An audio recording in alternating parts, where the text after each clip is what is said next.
ओम शिवाय।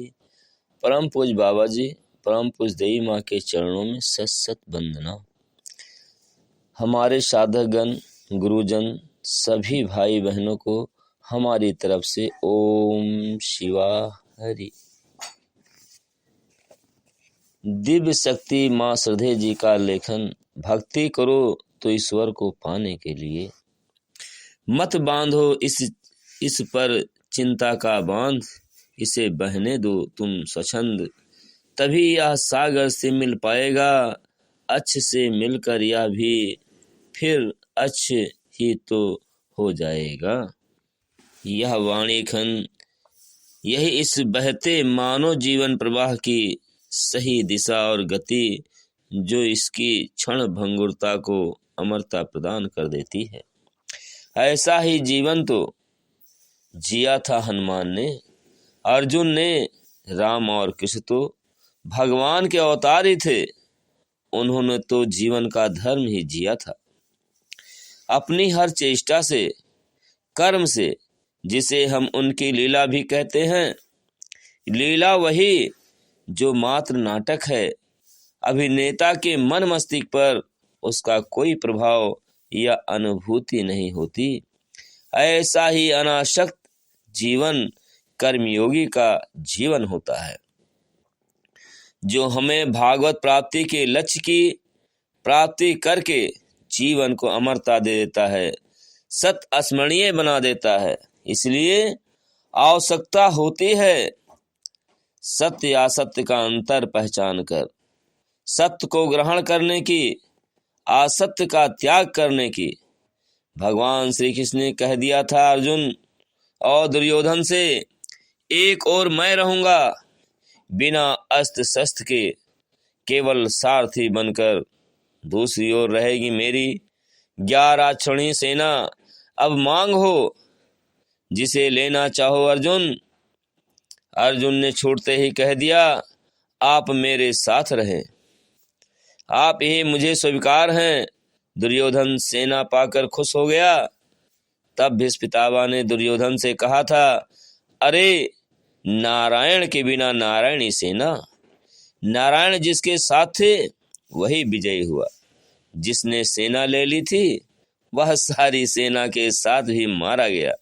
इसलिए दिव्य शक्ति माँ श्रद्धे जी पूछ रही हैं, क्या तुम्हारी भक्ति ने कभी संसार को छोड़कर केवल ईश्वर को ही पाना चाहा है?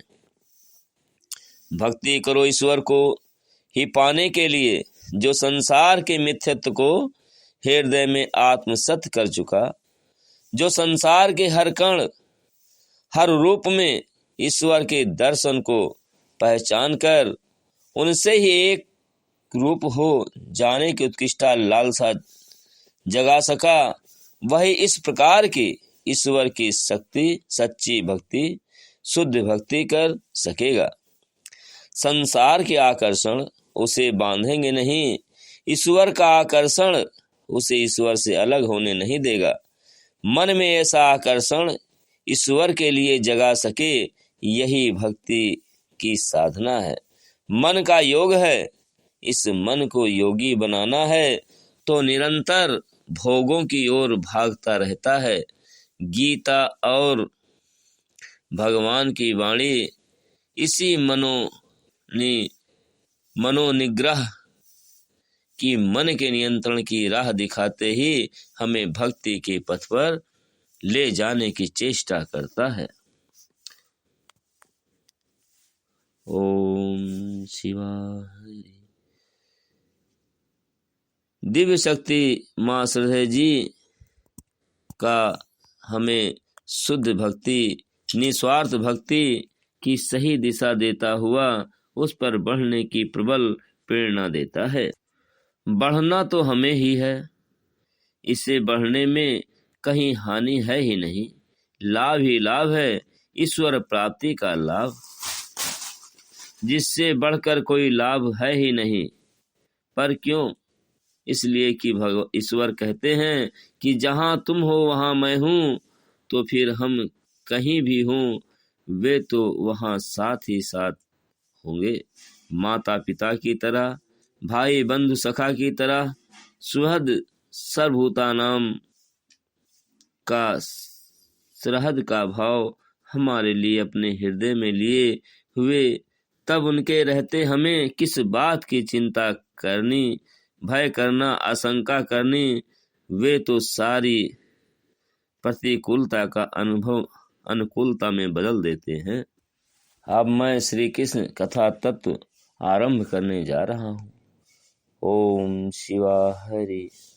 यह सुदीप्त अक्षर ब्रह्म सत्य है कि जैसे सुदीपित अग्नि से समान रूप वाली सहस्त्रों चिंगारियां उत्पन्न होती हैं, उसी प्रकार है सौम्य अविनाशी ब्रह्म से विविध प्रकार के भाव, शक्तियां, क्रियाएं, कलाएं, देव, प्राणी तथा पदार्थ आदि प्रकट होते हैं और अंत में वे उसी में लीन हो जाते हैं। ईश्वर का रूप किसी के सामने प्रकट नहीं होता है और ना ही इसे कोई देख सकता है। इसका दर्शन केवल ज्ञानमय आत्मा के ही द्वारा किया जा सकता है। हे अर्जुन, मैं सब भूतों के हृदय में स्थिर सबका आत्मा हूँ तथा संपूर्ण भूतों का आदि, मध्य और अंत हूँ, अर्थात उनका जीवन, मृत्यु और अंत भी मैं ही हूँ।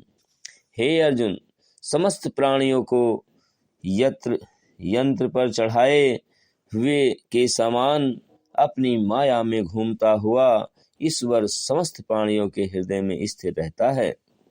ईश्वर अपनी माया से संसार चक्र को ऐसे घुमाता है जैसे कि संसार के वे सभी जीव किसी घूमने वाले यंत्र पर चढ़ाकर घुमाए जा रहे हों। भगवान ने स्वयं अपने आप को ही इस विश्व रूप में विस्तृत कर दिया, जिसके कारण यह विश्व उत्तम रूप में बनाया हुआ सुकृत्य कहा जाता है। वास्तव में यह विश्व पूर्ण भी है, सुकृत्य भी। आनंद निश्चय ही वह सुकृत संसार को उत्पन्न करने वाला है, वही रस है।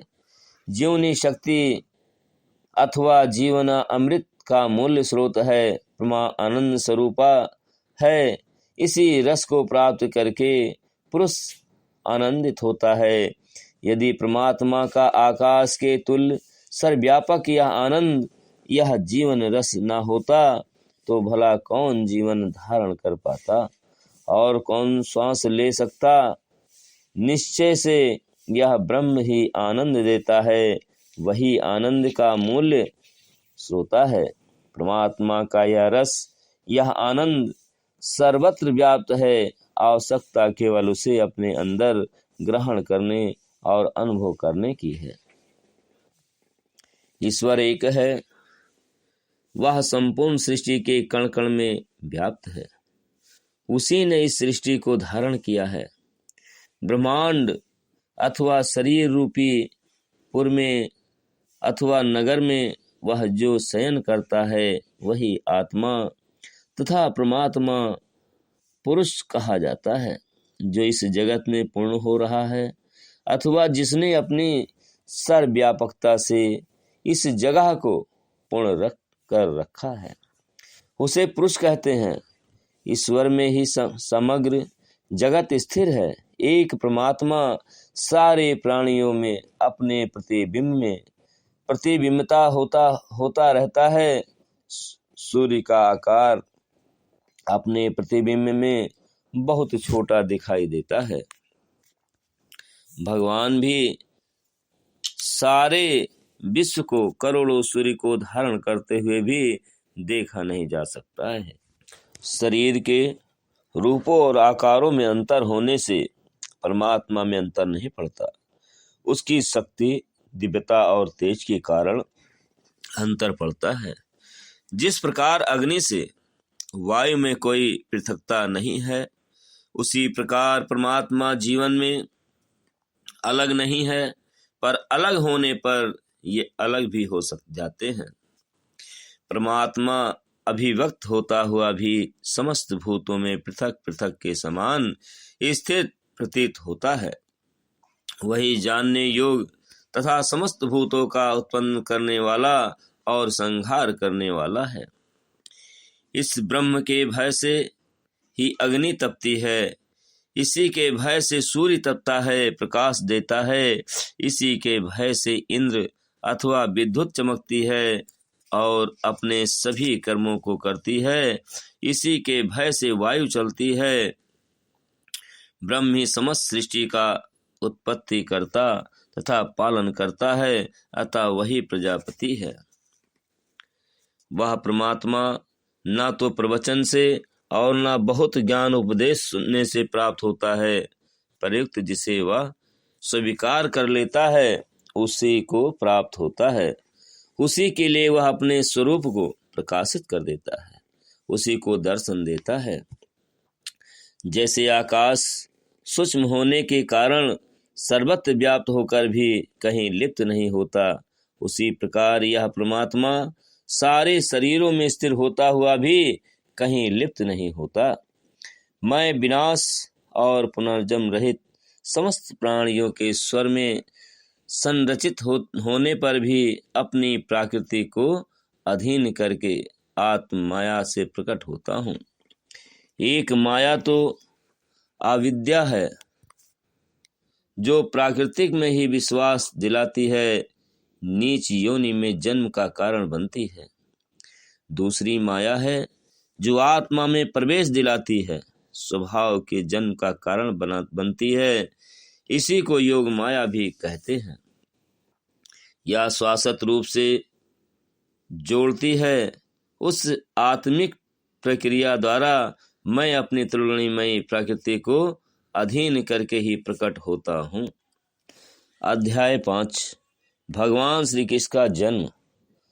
भगवान श्री कृष्ण का जन्म किस प्रकार हुआ, किन स्थितियों में हुआ और वे किस प्रकार के भाग्यशाली माता पिता के संतान थे, यह भला कौन नहीं जानता।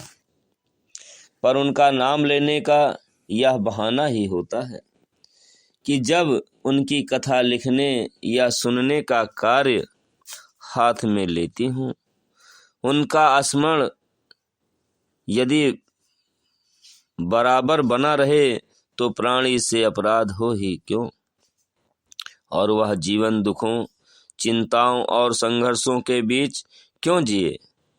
वे तो संपूर्ण आनंद हैं, उनका स्मरण तो आनंद देता है और वह मनुष्य को उनके जीवन की सारी बाधाओं को पार करा देने वाला है।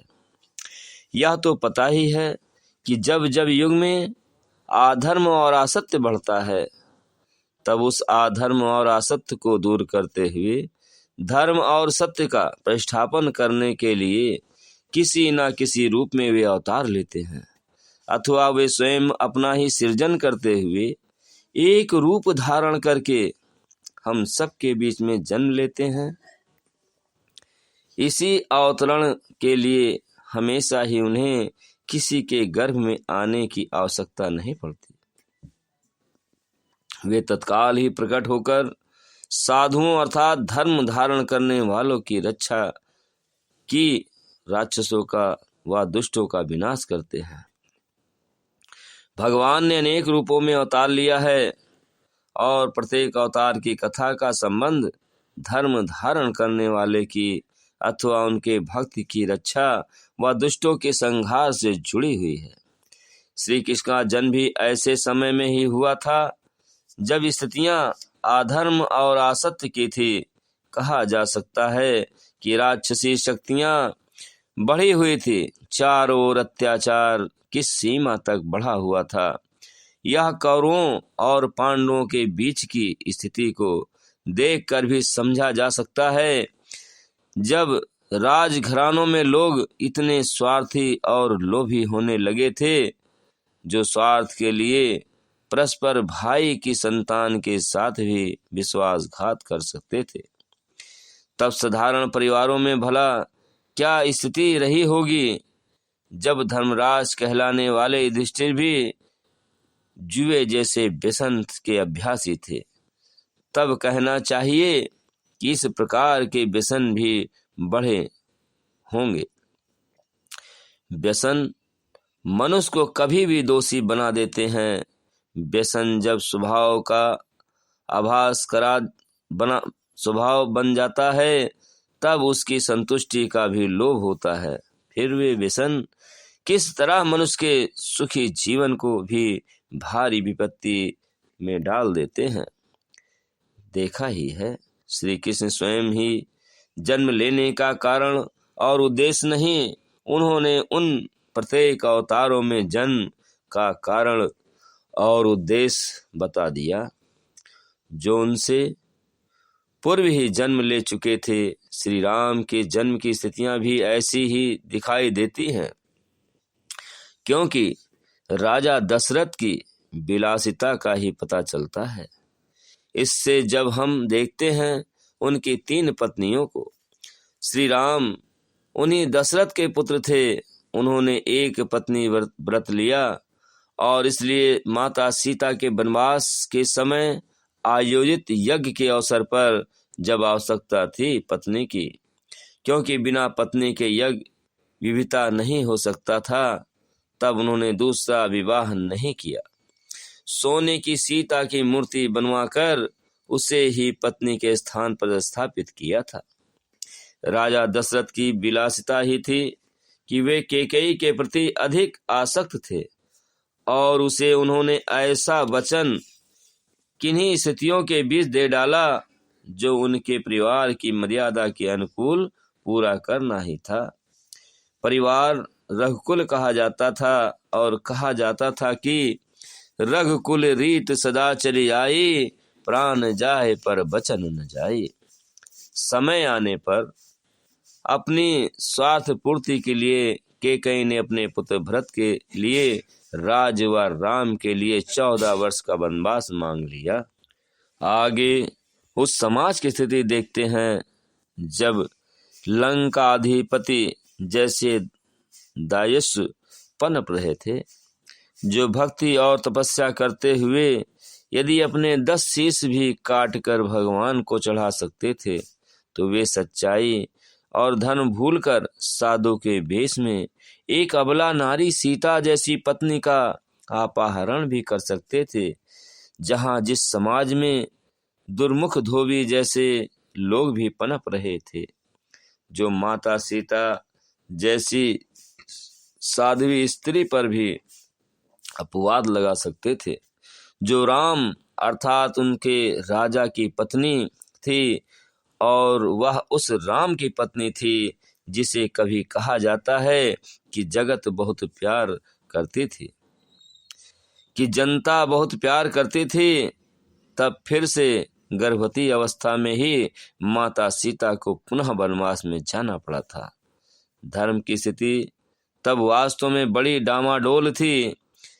जब पूरा एक लंका का राज राक्षसों के अधिकार में था, तब उस समय के उन लोगों की संख्या का अनुमान लगाया जा सकता है कि अपराधी और अन्यायी व स्वार्थी कितने अधिक थे।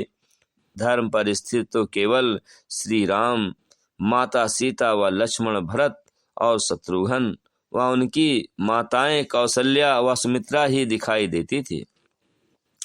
इसी तरह कौरवों के कुल में केवल पांडु पुत्र, जिन्हें पांडु कहा गया, जो केवल 5 थे, वे ही धर्म पर स्थिर हैं।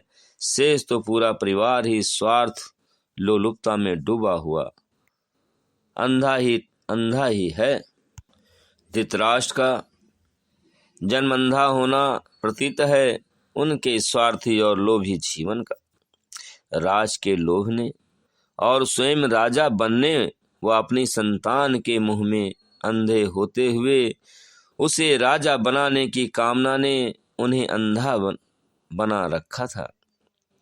गंधारी के लिए कहा जाता है कि वे पतिव्रता थीं, अतः पति के अंधे होने के कारण उन्होंने भी अपनी आंखों पर पट्टी बांध रखी थी। पर स्त्री जब पत्नी ही नहीं माता भी है, तब उसका अपनी संतान को सही प्रकार से धर्म के आधार पर अच्छे संस्कारों से पोषित करना भी पहला धर्म और कर्तव्य हो जाता है। किंतु उन्होंने वैसा नहीं किया। वे धर्म की ज्ञाता थे, भक्ति भी करती थी। श्री कृष्ण साधारण व्यक्ति नहीं, स्वयं भगवान विष्णु ने ही उनके रूप में अवतार लिया है। यह भी वे जानती थी। वे यह भी जानती थी कि जहाँ धर्म है वहाँ श्री कृष्ण है, और जहाँ श्री कृष्ण है वहाँ ही जय होगी। और तब उस पराजय की स्थिति में उनके पुत्रों की क्या स्थिति होगी, यह समझकर सही प्रकार से निर्णय लेकर अपने पुत्रों और पति को वे अधर्म करने से नहीं रोक पाए। तब जो अंत हुआ वह सभी को ज्ञात ही है। उसकी चर्चा आगे चलकर होगी। अभी तो हम उन स्थितियों को समझ रहे हैं जब जिन स्थितियों में श्री कृष्ण ने जन्म लिया था। कहते हैं वह भादों की अष्टमी की अमावस्या जैसी गहन अंधकार से भरी घनी काली रात्रि थी। 12 बजा था जब श्री कृष्ण का जन्म हुआ। इसी से भी उस स्थिति को उसके तात्विक व आध्यात्मिक अर्थ में इस प्रकार समझा जा सकता है कि जब अज्ञानता बढ़ी हो और इस सीमा तक बढ़ी हो कि मनुष्य की दृष्टि और बुद्धि सत्य असत, धर्म अधर्म, पाप पुण्य या उचित अनुचित कुछ भी बिना सोचे कर्म करने में और जीवन निर्वाह मात्र के लिए ही कर्म करने में व्यस्त हो, तब यह तो मनुष्य बुद्धि ही होगा, या ज्ञानी होगा, या फिर उसे नेत्रहीन ही कहा जा सकता है। अज्ञानता का अर्थ ही अंधकार है, और यदि गीता के अनुसार इसे बुद्धि के गुणों के रूप में देखा जाए तो स्थिति तो तामस से भरी कह सकते हैं। जब एक भाई कंस जैसा ही अत्याचारी हो जाए, जो अपने स्वार्थ के लिए अपनी बहन के नवजात शिशुओं की निर्मम हत्या करता रहे, तो वह समय अत्याचारियों और स्वार्थियों के अत्याचार से पूर्ण ही कहा जाएगा। भगवान का विधान अमिट होता है, जो स्वयं सत्य, धर्म और न्याय रूप है। उस परमात्मा का विधान भी तो सत्य, धर्म और न्याय से पूर्ण ही होता है। वह भला कंस कहाँ ठहर पाता। मनुष्य की बुद्धिहीनता ही होती है कि वह स्वयं अपनी शक्ति, बल और ऐश्वर्य व संपन्नता और अपनी पाशविकता बुद्धि पर इतना विश्वास करता है कि भगवान का विधान ही भूल जाता है, अथवा यह भूल जाता है कि भगवती शक्ति सर्वत्र उपस्थित है और वही सर्वोपरि वह सर्वशक्तिमान है। तब मनुष्य भयंकर भूले, अपराध व जघन्य कर्म करने लगता है। कहते हैं कि कंस अपनी बहन देवकी को बेहद प्यार करता था, अतः जब देवकी का विवाह वासुदेव जी से हुआ तो उसने अपनी बहन को बड़े प्यार से विदा करते हुए स्वयं ही उसके रथ का सारथ करके उसे पहुंचाने का निर्णय लिया।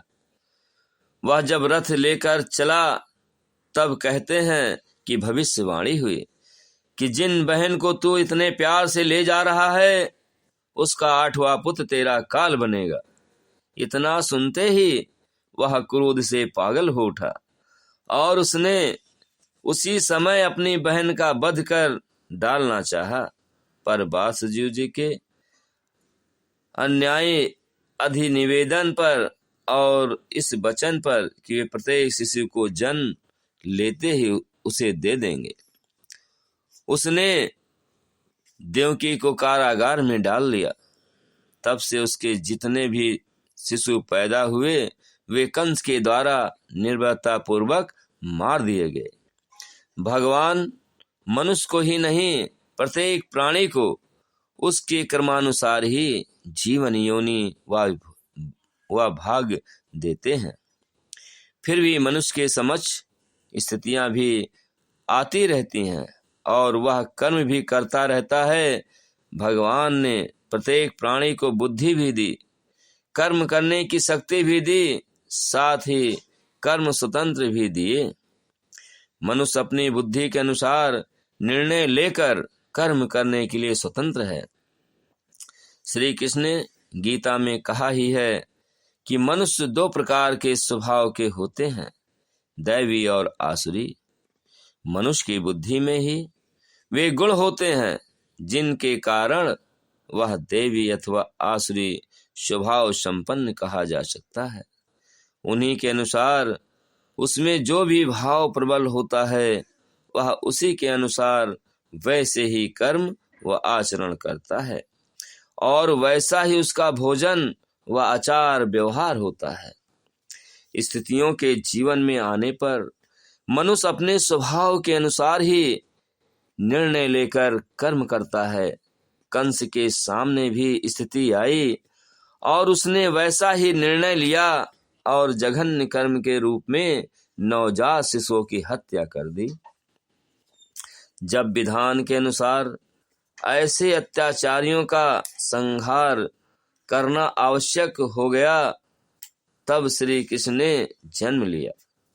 उनके जन्म लेने के पूर्व सारे देवता भी अपनी पत्नियों के सहित संसार भर के विभिन्न परिवार में भगवान को उनके अनेक कार्यों में सहायता देने के लिए प्रकट हुए। यह देवता के रूप में समझा जा सकता है कि जो भी भागवत कार्य करने के लिए संसार में जन्म लेता है और धर्म का आचरण करते हुए जीवन व्यतीत करता है, वह देवता ही कहा जा सकता है। वे यह भी जानते थे कि जो सर्वेश्वर अवतार ले रहे हैं वे कोई और नहीं, संपूर्ण ब्रह्मांड को धारण करने वाले भगवान विष्णु ही हैं और उनके साथ उनकी अचिंत्य शक्ति योग माया भी जन्म ले रही है। भगवान ने ही अपनी अंतरंगांगना शक्ति योग माया को यशोदा के गर्भ में कन्या रूप में जन्म लेने का आदेश दिया था। उनका यह भी आदेश था कि वे ब्रजभूमि वृंदावन में वासुदेव की दूसरी पत्नी रोहिणी के जो उस समय वहीं थी, उसके गर्भ में देवकी के 7वें गर्भ को स्थानांतरित कर दें। भगवान कृष्ण ने योग माया से कहा था कि देवकी तथा वासुदेव इस समय कंस के कारागार में हैं और इस समय मेरा पूर्ण अंश शेष देवकी के गर्भ में है। तुम शेष को देवकी के गर्भ से रोहिणी के गर्भ में स्थानांतरित कर दो। मैं देवकी तथा वासुदेव के पुत्र रूप में जन्म लूंगा, तब तुम नंद तथा यशोदा की पुत्री रूप में प्रकट होना। श्री कृष्ण तथा योग माया भाई बहन के रूप में प्रकट हुए। यद्यपि शक्ति तथा शक्तिमान में कोई अंतर नहीं होता, फिर भी शक्ति सदा शक्तिमान के अधिकार में रहती है। श्री कृष्ण की आज्ञा अनुसार योग माया भौतिक जगत में प्रकट हो गई। जब भगवान ने शेष को देवकी के गर्भ से रोहिणी के गर्भ में स्थानांतरित कराया, तब दोनों माताएं योग माया के बस में थी, जिसे योग निंद्रा भी कह सकते हैं। ऐसा होने पर लोगों ने समझा कि देवकी का 7वां गर्भ नष्ट हो गया। यद्यपि बलराम देवकी के गर्भ में ही अवतरित हुए थे, किंतु रोहिणी के गर्भ में स्थानांतरित किए जाने के कारण वे उनके पुत्र कहलाए।